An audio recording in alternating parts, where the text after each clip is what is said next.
place, sit by the bar, all the drinks on me, don't go too far, sitting by the bartender, asked her. What's going on? What's going on? It's your boy Icon. We here on 910 Sports. Once again, I want to thank God for this opportunity to be able to come on here on this platform to have great guests and great co-hosts. I'm gonna go ahead and introduce everybody from my right. Yeah, to my right. Yeah, my right shoulder. Right to the left. Mr. Judge Evans. Sometimes you Hey, I older, got you you. right to the left. I got you.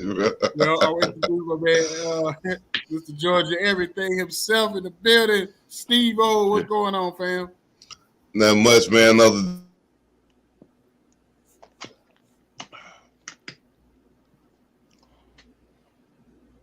And then from down there on the bottom, I got my man. Can y'all hear Steve O? I don't know because I don't know if that was me or him. No, he muted himself. Yeah, he on mute. He muted himself. Yeah. Anyway, so down at the bottom, man, I got my man, Mr. Personality himself. You know what I'm saying? Mr. Go-Getter himself, Mr. Jacob, the great. What's going on, brother? Good morning, man. Glad to be in the land of the living. As my grandpa said, boy, we blessed when we're on this side of the dirt.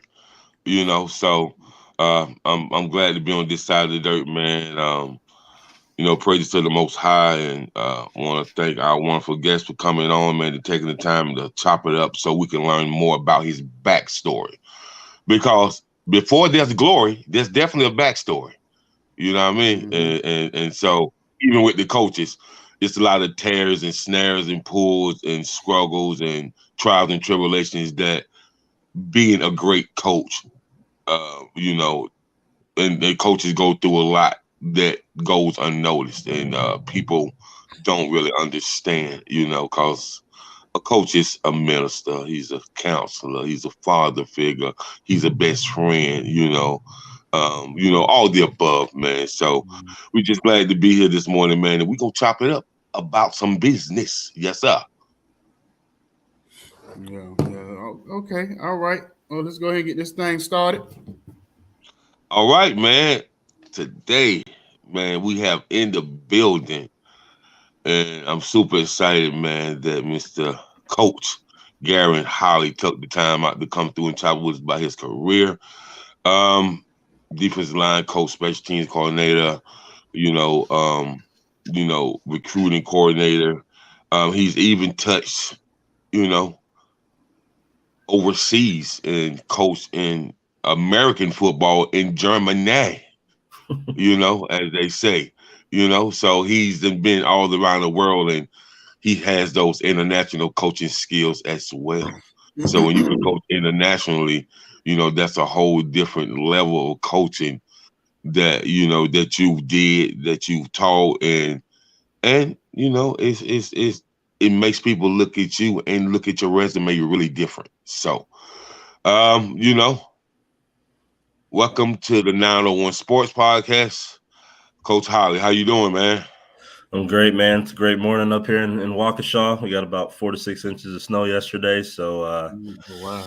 We're not out of it yet, but it's good, man. I'm blessed for the opportunity to speak, and yeah, I'm super excited. Cool. So, when did this start for you? Like, when did you when did you know that you was passionate about coaching these young men that's growing up, to love and play and have so much passion for the game of football, but still needed that direction and that guidance? Yeah, I've been playing since I was 4, or 4 or 5, right? Because I started out on the East Coast in Virginia. We were living in Newport News, Virginia. So you can start pretty young there. So football is the only organized sport I played my entire life, right? Like I played all the other stuff on the playground. But I always thought I was born to do this. Obviously everyone has the NFL dream, but I would probably say I knew I wanted to be a coach after my 4th year of college, my true senior year. I was actually academically ineligible. And I actually took a semester off to kind of get right. And from that standpoint, I had a chance to come back and finish out my eligibility. But I don't know, I just kind of had the bug to help, to start helping and mentor and coach some of the younger cats, because I was also a resident assistant. So I was already kind of mentoring and helping out younger students. So I think that's where it started when I was probably 21. It's kind of where it clicked, that coaching is what I wanted to do. I am football. That's just how I look at it. It's shaped who I am, and the ways that it's a life sport and you can give back to these young men. I think that's when it really clicked for me was college, when kind of was in a moment of crisis. Okay. And so, your very first coaching experience, straight out of college, man. Can you talk about the experience, the place you was at, and how did you prepare yourself mentally and emotionally? And has this coaching journey been a spiritual journey as well? Yeah. So my journey is one of early struggle that I got myself into, right? I was raised military. Both parents were Army. Dad served in Desert Storm. We were stationed overseas in Germany when I was young. My sister was born over there. So I came from a pretty strict upbringing as being the first child. And kind of all that stayed with me through high school. And I think once I got to school, I kind of had some freedom, right? I didn't really have to answer to nobody every day. I was kind of my own little man there. So I had this interesting trajectory where I was eligible one semester and eligible in another semester. And it wasn't because things were hard. It was because I was being lazy, right? Like, you could self-analyze and like, hey, you just need to get your shit together at the end of the day. So that's kind of where I came into that fall of my senior year. Of my fourth year was I ended up being ineligible because I failed the summer class. And, my DC had a come to Jesus moment with me in the office, like, man, like you're where you want to be at this point. You're on a trajectory to start playing now. But you're ineligible, like, can't trust you in the classroom, So we had a bit of a come to Jesus moment, called my mom, told her what happened. And my parents are pretty tough. They're like, you got no home to come home to. And I was like, yeah, true. Fair enough. Already knowing, that they're tough and, there's accountability for your actions type of deal. So I kind of took that semester to work, go to school. I still was in school. So I got myself caught up. That spring, I could have came back and play, but I decided to start coaching. The staff, Coach Monty Rowe, Paul Troth, that was the head coach DC combo at the time. They invited me on to be a student coach. So I actually started student coaching spring of 2009. And I was working with the cornerbacks and the DBs. We had a big team because it was NAIA football. Missouri Valley College is where I went. Really good program, historically really good. We were really good the 4 or 5 years I was there. So I was able to start coaching as the assistant DB coach, as a student coach, and then kind of the full-fledged DB coach with our JV team, because we did have a JV roster. So that's how I kind of cut my teeth with spring 2009 is where it all started. And then from there, I was able to start parlaying my track and a couple different GA opportunities. Okay. So Missouri is Midwest football. So how is that Midwest football versus, you from Virginia on the East Coast? Versus the Virginia football out there, Newport News in the Hampton area and Virginia Beach area. So Missouri is cold. I see, the linemen from Missouri be huge. So, how is that Missouri football versus East Coast football? Like, is it taught different, or is football to you? Man, at the end of the day, football's football. It's right. You're based on region, right? Certain regions are going to have, like the Midwest, you can find O linemen, interior D linemen, linebackers everywhere, right? But you're not going to find elite level receivers and corners at the same clip as you're going to find them in the West, out in Cali, up the coast or down south, right? You're not finding the same level of skill sometimes. You get a little bit more dynamic, more quick twitch guys from there, at least from a recruiting standpoint, how it usually works out. But at the end of the day, ball is ball. Who's the coach? What type of program is he running? But, at the end of the day, outside of D1, right? When you're looking at the national landscape, who's winning it all, it's coming from the SEC, right? I'm a Georgia guy myself. Family's from LaGrange, Hurd County. I was telling Icon E and Steve-O earlier. So being in the Midwest and being in the northern region of the country most of my career, from the FCS, D2, and all the way down, you're looking at the Midwest is producing all the national champions. So it's just the kind of the different levels of how many big guys can you get that aren't D1 guys that are going to trickle down, how many skill guys that are elite that aren't going to go D1 that trickle down. So that's kind of the breakup, I think, in the geography of the country. It's just kind of skill guys are going to get a little bit more from the West and the South. And then throughout the Midwest and northern areas of the country, you're going to find your bigger type guys that are a little bit more plentiful, I guess. Okay. And so with that being said, how important is mentorship to you? How important is consulting with your players on and off the field?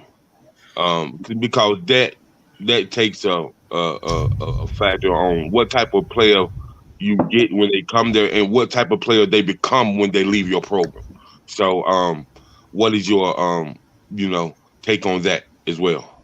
Yeah, mentorship personally. I mean, I've been fortunate to work with some really great guys. Specifically, Coach Buddha is what we call him, but Buddha Shesky is his name. He's the head coach here at Carroll University. We worked together out at Presentation College in South Dakota for about 3 years, and we were roommates.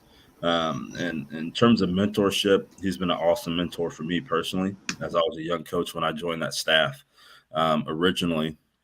And he's done everything he can to mentor me and bring me along through my career.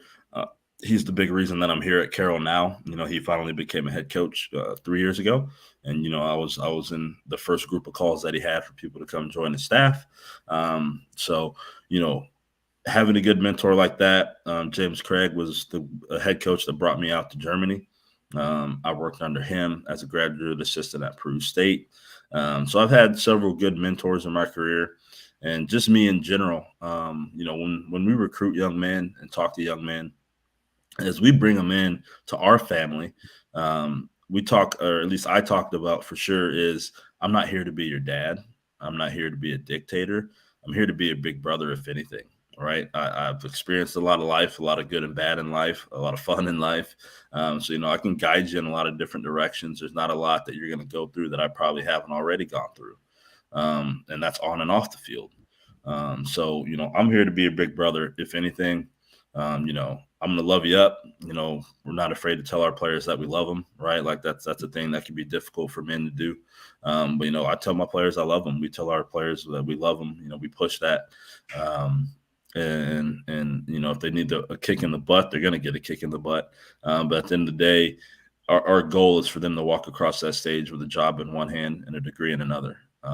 Because that's what's most important at the end of the day. We're going to win a lot of football games here. We've already exceeded our first 2-year expectations and got this thing rolling. So, in terms of the mentor piece, it's probably the most important thing outside of the football piece is making sure that they're going to be outstanding young men when they leave us at the end of the day. Okay, cool. That's well said. I can't eat back to you. So the one thing I noticed about with your resume, you coach like all over when it comes to defense, offense, special teams, everything. So I'm like, good Lord, I'm like, this guy has done it all, and that's a rarity with coaching. A lot of times you see one person just kind of focus on one side of the ball. And so, what for you? One, what's your favorite part of the game to coach? And two.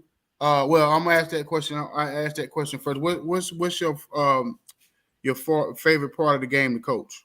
Okay. So I grew up a quarterback.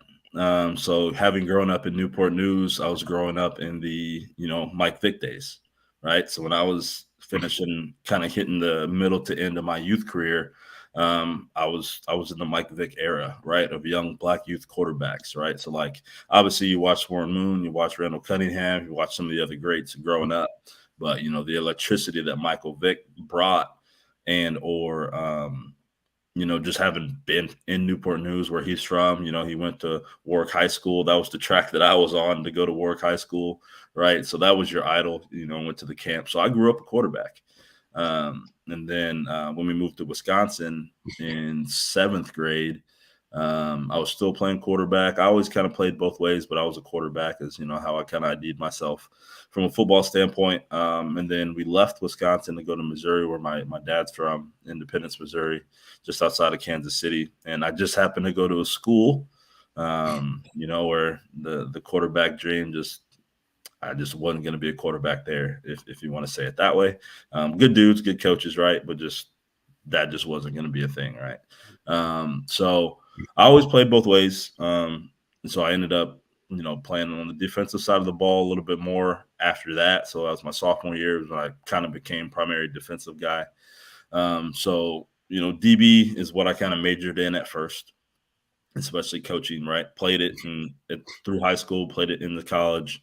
So that's what I started coaching. And then, started working got some work with outside linebackers when I first came back to my alma mater to be a graduate assistant. And then the DB track. The big thing that probably shaped me early to be well-rounded was when I was at Sumner High School in St. Louis, Missouri. I took that as a volunteer coaching job. So, you're living an hour plus outside of St. Louis, driving in every day, fighting that traffic to go work at an inner city St. Louis high school. So from there, I did DBs, receivers, and then I was special teams, and then got to be the JV DC. So that kind of molded me early.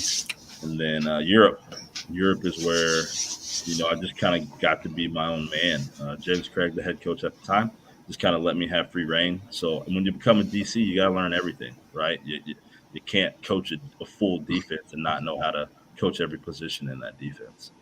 So that's really what helped mold me, was being an early DC at 25 in my career. But yeah, I would say D-line is where I'm at now, and I'm loving it. Loving working with the big guys, being able to preach the violence and the technique that comes with it, and having undersized guys and teaching them how to be successful. And then DBs is probably what I would fall back to as my default. But I'm really loving coaching the D-line right now, and being a DC, being successful with that. And special teams, I grew into special teams. I wasn't a big special teams guy early, but it's something that always landed on my plate. So I found a way to love it. Now, being that you're so versed in all the coaching positions on the field, do you think that gives you an advantage? A lot of times when you're game planning for certain teams and to be able to your knowledge and be able to see things on the field on the fly, that a lot of coaches may not be able to see. You may be able to see it and detect and be able to make adjustments, especially at halftime and all that kind of thing. Yeah, you're 100% correct. Right, like in moments of crisis and moments of competition, you fall back on your preparation. So I've been fortunate that I've had a lot on my plate, a lot of football in my 13 years of coaching. There was one point where I was coaching year round for like 2 years. I was going from Europe to back to here. So that was a full continuous, there was really never a break. So I've had just a lot of reps, a lot of visual reps, the things that make sense, things that I see, and things that just I'm able to recall. So yeah, the experience helps. Being well-rounded helps with all those things that you said. Yeah. Okay. So I would say this. I actually believe it or not, I actually been to probably your city 10 to 15 times, if not more. Okay. I'm not even gonna try to pronounce it because I probably pronounce it wrong, probably butcher the pronunciation of it. Okay. Because your city is the one, because that's the same city where they had that one police shooting a few years ago, right? I forgot who it was. I can't remember. You talking about with that kid that came up, the Rittenhouse kid? I'm not sure. I have to look it up, but I want to say it was a police shooting. That was a little south of us. That was down in I think down in Racine. Racine. Okay. Yeah. I've been to Racine too. Been to Racine a bunch of times. Yeah. Been out there where you at a bunch of times or whatever. Even been Independence, all of that. You know what I mean? But anyway, so when it comes to being overseas, coaching in Europe, what was it anything a culture shock to you? Was it anything that they do differently? I know you said football is football. Is there anything differently that they do that you was able to bring over to the States? Or it was the things that you seen that you like, oh, I would never do that. So this kind of give us a comparison contrast when it comes to the two worlds. Yeah. So yeah, at the end of the day, football's football.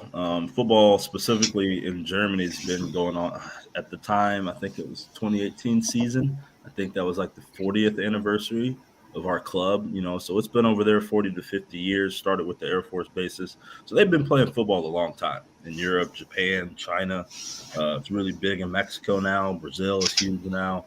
So football's football. They play NCAA rules per understanding of the gameplay, the rule side of things. It's organized like soccer to where there's the different tiers and you can move up and move down. So I think that's pretty cool. But the biggest change is it's pro / semi-pro because not everyone's getting paid. Most of the regional and local guys are paying the club to be a member, and you might reimburse their gas, you might give them a helmet, you might give them shoulder pads to try to compensate something. Most 85-90% of those dudes outside of the Americans and some guys that are brought in are not getting paid. So and outside of myself and two other coaches, no one else on staff was getting paid. And so that's the biggest difference, is trying to create this culture, this championship culture, with some guys who are professionals that are getting paid to be there, and the rest of the group that's not getting paid to be there, but they're putting in the work just as hard as the dudes that you're paying to be there, or harder. So it's trying to build that culture with having kind of that disparity, and then just the amount of time that you have to practice. So we only practice twice a week. It was a Tuesday, Thursday practice, and then we were playing on Saturday. So you're trying to manufacture now with the digital age. You're at least able to manufacture meetings with Huddle and some different online platforms and Zoom and Teams and stuff like that. But it's kind of just the semi-pro / pro aspect of it, and then just the amount of time you have to prepare to go out and put together a high-level football team. I think that's a big difference in disparity that not a lot of people are aware of. That a lot of coaches that go over there actually struggle with is, we only got 2 days of practice or 3 days of practice. You have to change how efficient that you have to be as a teacher and developer with that limited time that you have to get guys ready to play good football. Okay, well, I'm gonna push you down to Steve, even though I think you need to get some W. Man, I don't know what's going on, man, with this internet, and it's storming over here today. So my bad. I'm talking about that. I'm talking about that seat. Yeah, I'm talking like you got your grandma rocking chair in there. What you sitting on? All that Braves money and all that Georgia Bulldogs money, and Atlanta be having the most jacked up internet. It's storming out here, man. It's storming. Oh, I don't know about the chair part. I don't know. I am in a different chair. I am in a different chair than I normally use. I am in a different chair. Listen, we will go back to the. Can I ask this man here quick? Let me ask the man the question. Go ahead, man. My bad, Coach. I'm having internet issues. I'm dropping in and out, so I missed kind of some of the stuff you said. So I apologize about that. Back to your playing days, though, Coach. What position did you play? Yeah, so I grew up a quarterback. Okay. Yeah. And I was telling them I moved to Missouri, and I just happened to move to a place where, out of my control, I wasn't going to be a quarterback. I got you. It that way. They were good dudes, but I just wasn't going to be a quarterback for them. Who'd you model your game after when you played, Coach? Like, what quarterback you watched on TV and was like, hey, I want to be like this guy? So it was Michael Vick. I grew up in Newport News in my youth football days. So, I mean, it was Michael Vick. It was, when you're the most athletic guy out there and you can, run around and then let it ride, that was kind of the style of play coming from the East Coast to the Midwest. And again, different styles of play, right? Like that was a normal style of play on the East Coast, but that was not a normal style of play in Midwestern system, right? Okay. So you that kind of makes some sense, right? Because you kind of see those disparities too, where just the style and the regions don't always fit when kids move somewhere. That happens all the time. And there's coaches that will recruit a kid into their system that don't fit the style. Right. So it's like that's really what the issue was. It was just stylistically just not a matchup. But again, playing both ways, I transitioned to safety because I was always, I like to hit, right? Like you got to be a little crazy to play the sport. You got to love violence. You got to love the pain that comes with it. So I played safety, and then I played outside linebacker, 140 pounds soaking wet my senior year.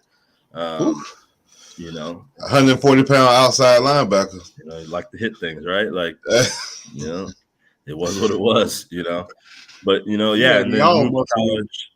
Huh?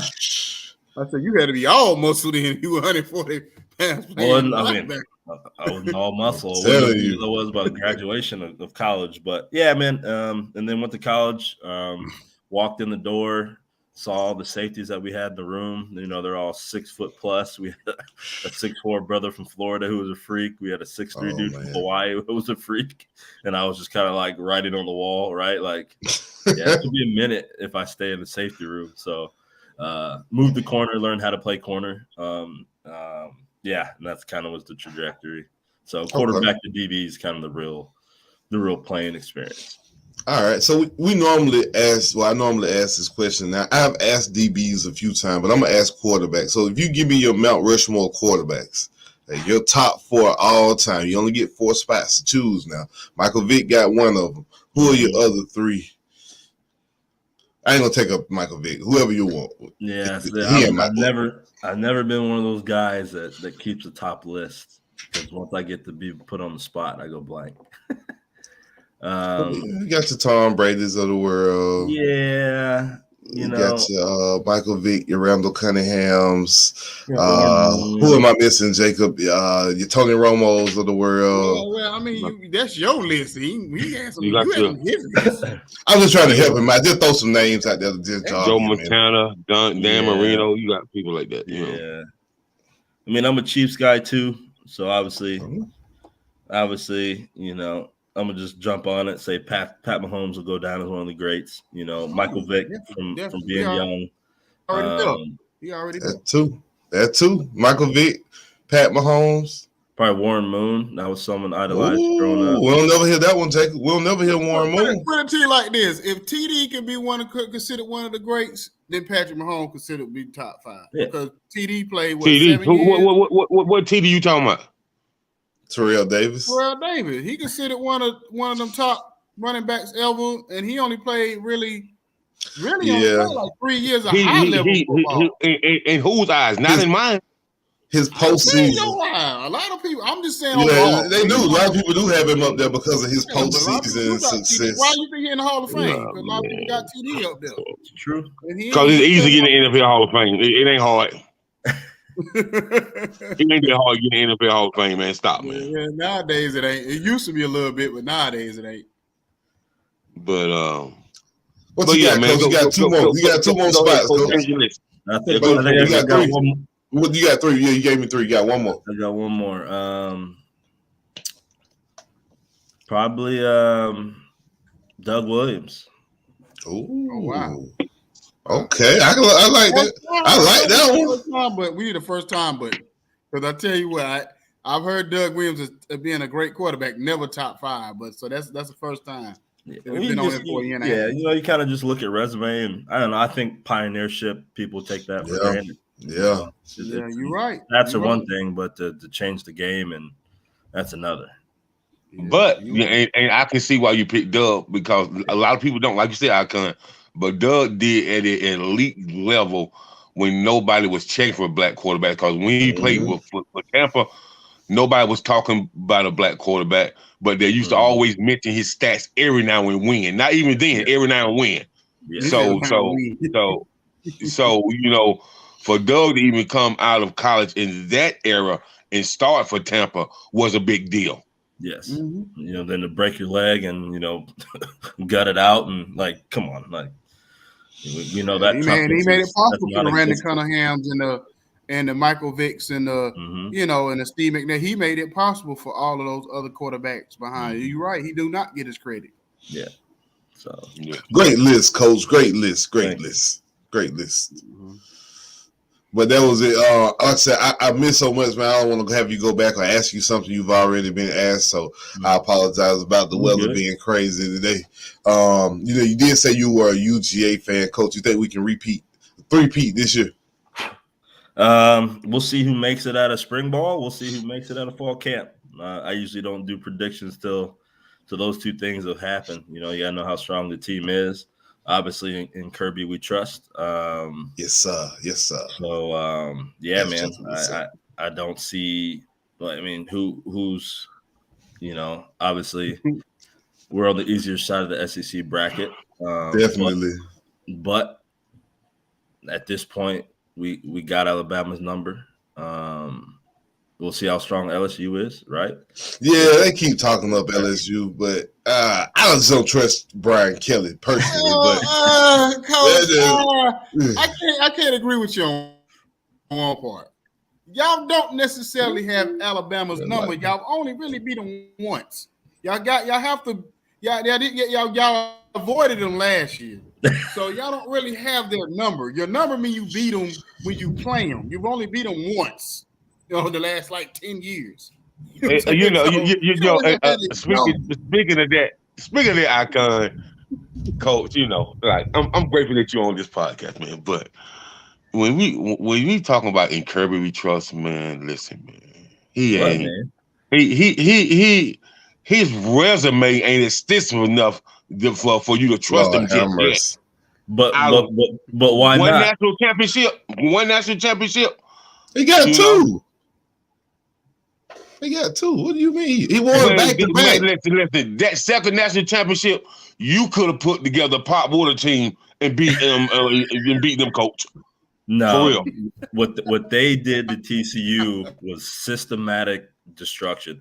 They had an answer for everything TCU did from the first snap to the last snap. I don't see what TCU did, Coach. I don't know if they was on the sideline playing with coloring books during the huddle or what they was doing, because you was unprepared. Just like that game. I felt like that even though Ohio State ain't go, they would have gave us a better game to look at. I'm not saying they would beat Georgia. Yeah. Oh yeah, I agree. But Ohio State should have beat Georgia. Let's just put that out there. They missed that kick. That's on them. They should have beat Georgia. Yeah, they let it slip. I mean, that I think that's probably the real contender, right? You're probably looking at somebody coming out of the Big Ten, right? You got to think whoever Ohio State replaces CJ with, Michigan's going to be really strong because they're bringing back a lot of cats. Who? Michigan. I don't ever see them win a championship, Coach. Like they've been hyped up. Fan at all. They've been hyped up for the last 20 years. Sure. They just been hyped. Oh, Michigan, they're gonna be there. They could win a national championship. I think not. Yeah. I think whoever making those analysis and announcing that need to go to the altar call and silent meditation, because you're lying to the people. I mean, you're just looking at they won the Big Ten, right? So you caned knock them. I mean, they beat Ohio State 2 years in a row, and that's supposed to be the better. I say this. They set back the mid-major teams by the way they got beat so badly, and the fact that I think the ratings for that game was kind of low because a lot of people really weren't interested in seeing Georgia versus TCU. And I think they set them back from now. It's going to always the playoffs is going to be the only thing to save the mid majors, because if they stay with that four game system, the mid majors going to have a hard time getting that fourth spot now.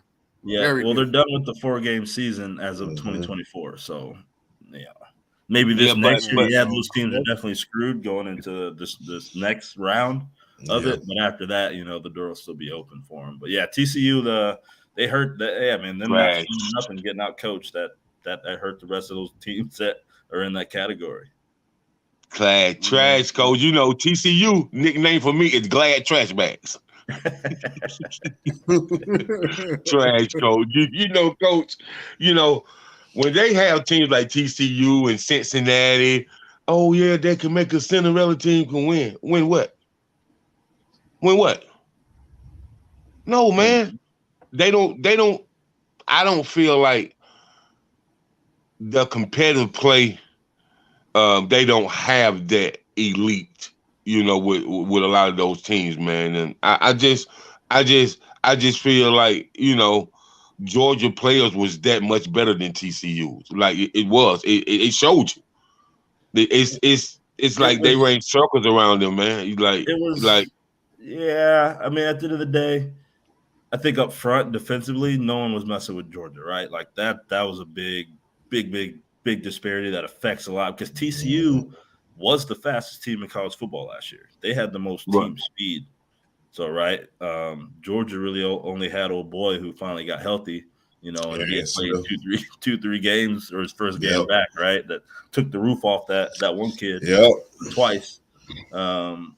So, yeah, I mean, I don't disagree, right? Like, there's levels to D1 football, right? We say the same to our kids. We may be a D3 program, but we're playing in the CCIW, which is the College Conference of Illinois, Wisconsin. That's like the SEC of Division III football. You got the national champ is coming out of our conference for the last 3 years, and they've built that program up. You got another top 5 team comes out of our conference. Who's your national champ, Coach? North Central College out of Naperville. Okay, I got you. North Central. They're a juggernaut, dude. Like they're a buzzsaw. That's the only team. They got a couple pro guys that they put out recently too, correct? They sent a guy to Europe, and then that's Whitewater. You're probably thinking of. I think so. I was like, okay. But I mean, there's levels to it. So there's levels to the true top 5 teams that are truly the elites versus, kind of those mid majors that are competitive, playing really good football, but when they actually match up, there's going to be some disparity.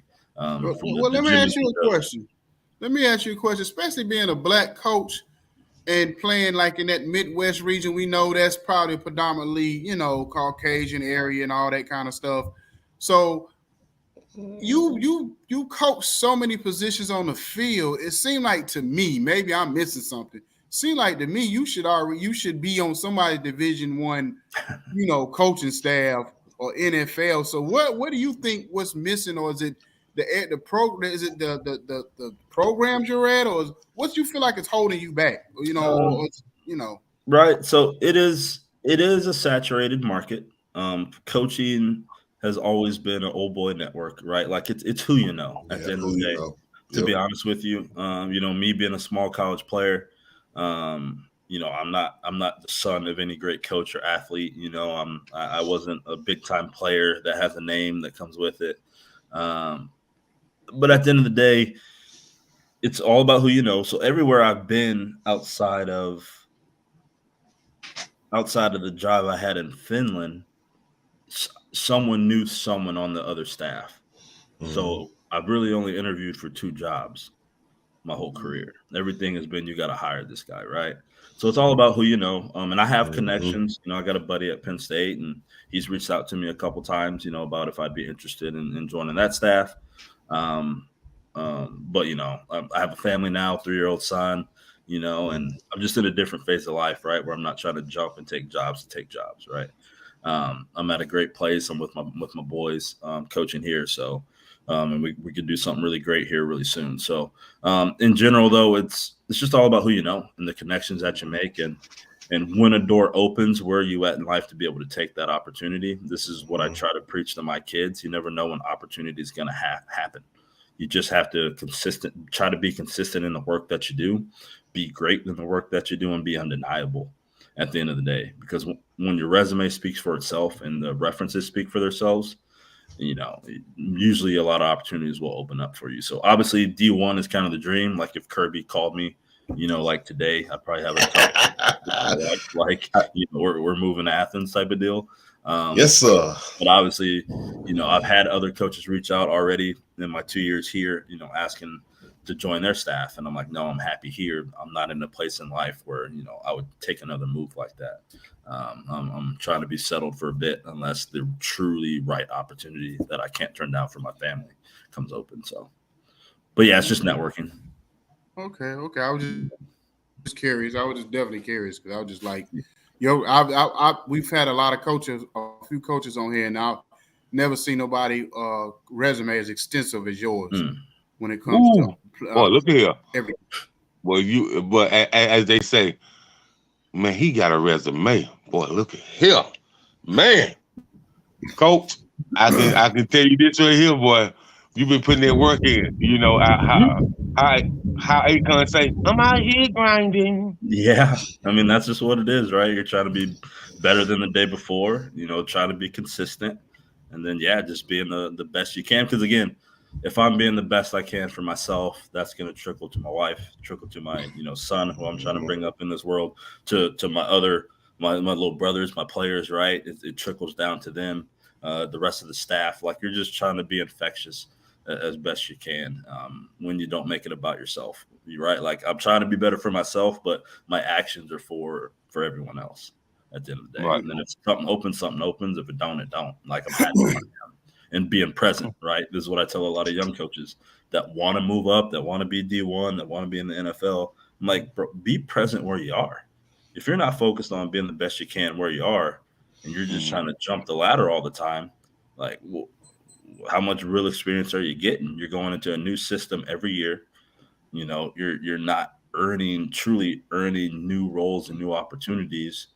You're kind of taking jobs to take. Like I know guys who have been low end assistants everywhere they've went, and they're not actually coaching. They're just doing playbook stuff or holding bags. Like if you coach low level ball as a young coach, you get to coach.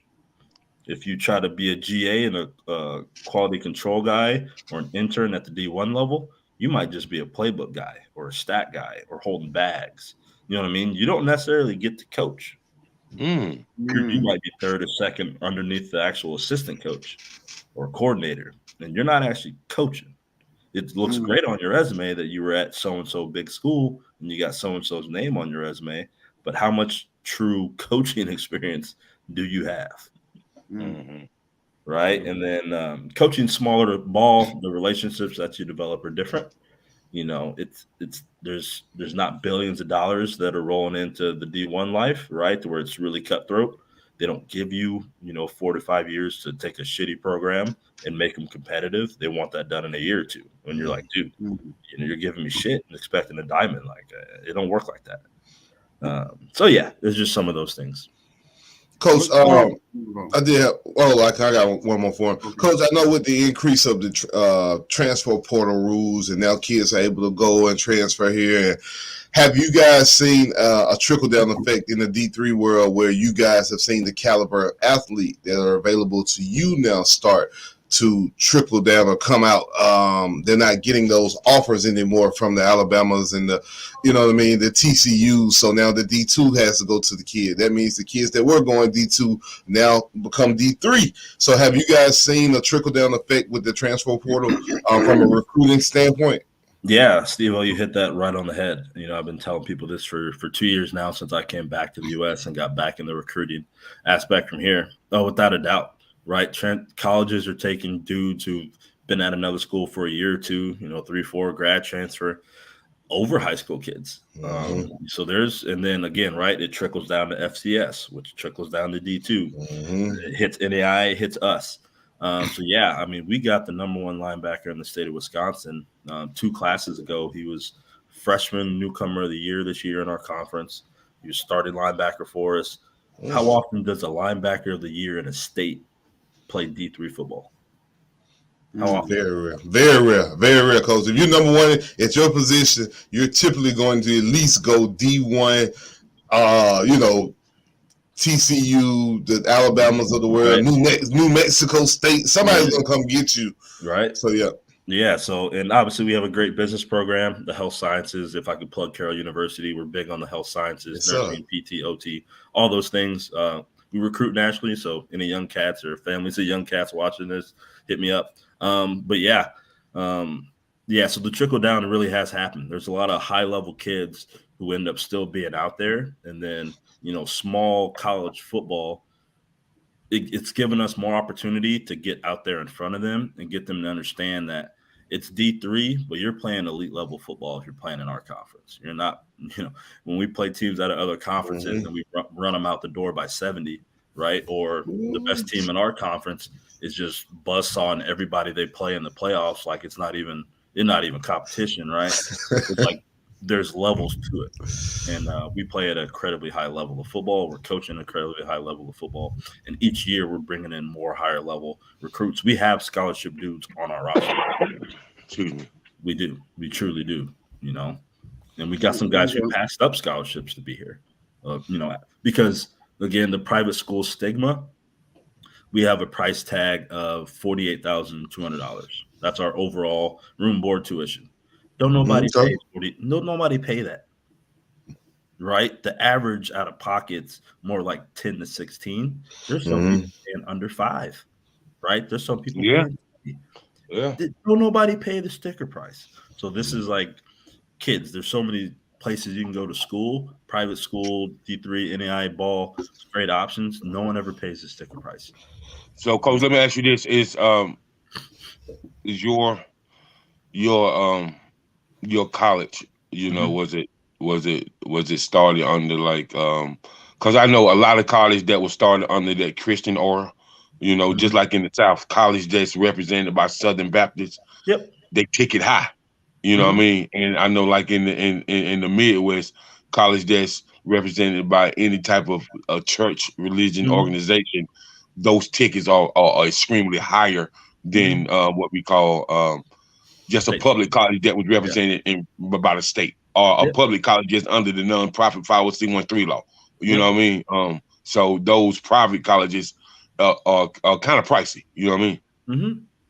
Yeah, no, I mean we have a Presbyterian backing, but it's kind of it's not an emphasis of the school, right? Like it's not like you have to go to that religion class. You're gonna have to take some type of extracurricular, but no, it's founded upon the Presbyterian ideology. But at the end of the day, like I said, no one pays the sticker price. Like it looks crazy, but once you go through financial aid and you get your academic scholarship, and you get your institutional grant, you talk about the federal, the FAFSA, the federal aid that you get, so Pell Grant, subsidized and unsubsidized loans if you want them, institutional scholarships if you fill it out and don't waste time. I mean, no one pays the sticker price, man. Like I said, the average is going to be down to 10 to 16 for us. Then there's some people paying much less. There's some people paying more because their parents got money, right? Like money's not a problem. A $20,000 price tag is not a problem. For some, it might be, right? Icon. What's that? He said $20,000 ain't a problem. That's the first person I thought about was you.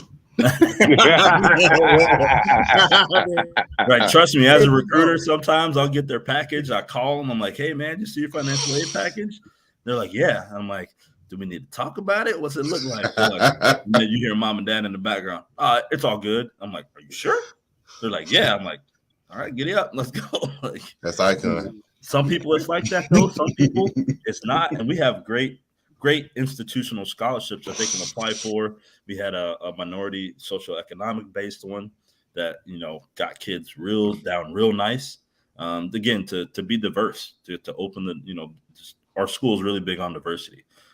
So it's trying to create ways for people from different backgrounds to be a part of Carroll University and not be so exclusive. A lot of schools are exclusive. They make it hard for diversity to come into that school, and they do it on purpose.